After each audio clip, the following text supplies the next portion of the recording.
después está nuestro trabajo, y después está la iglesia. ¿Y de dónde sacó eso? Acá.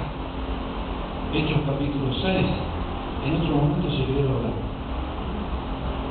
Eso está acá. ¿Por qué? Porque lo digo, lo dejo bien claro, porque algunos vino mucha gente para ministrar también porque daba todo su tiempo a la célula y el crecimiento y llevar a tanto y me tengo que ir para acá, me tengo que ir para allá y no es así. Te quemas las pestañas y tu familia, tus hijos, que tu esposo no te lo dio Dios, tu esposo no es propósito de Dios, tus hijos no son propósito de Dios. Entonces, para nuestra iglesia, esta iglesia, Dios, nuestra familia, matrimonio, hijos, trabajo, iglesia, el servicio. Cuando digo iglesia es el servicio.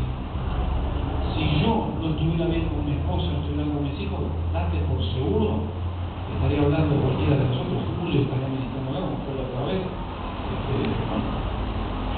Pero yo no estaría acá. ¿Se entiende? Hay obligaciones que de repente por ahí tenés con tu familia. El otro día ayer se recibió Abigail, terminó la secundaria y no pude venir a la reunión de varones, pero bueno, tenía que desarrollar. ¿Se entiende? Y es tu familia, ¿viste? Sí, hay cosas que sí se pueden. De repente por ahí, muchas veces como decimos, nos turnamos, se queda ella cuando uno está enfermo y yo vengo, bueno, tratamos obviamente de cumplir, pero en primera instancia está Dios. Dios nunca está a la misma altura de la iglesia. Entonces generalmente ponemos a Dios a la misma altura de la iglesia o del servicio, ni siquiera el servicio a la misma altura de la condición espiritual. Dios se entiende lo que voy, ¿no? Tu condición espiritual. Hay gente que si no sirve se muere, es como si le quitaran la vida.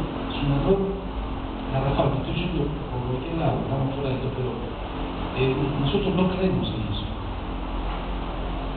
Tu condición espiritual es lo que te habilita para servir. Porque delante de Dios puedo estar sirviendo y en pecado. Y es perjudicial para... No, es una ofrenda que no agrada a Dios.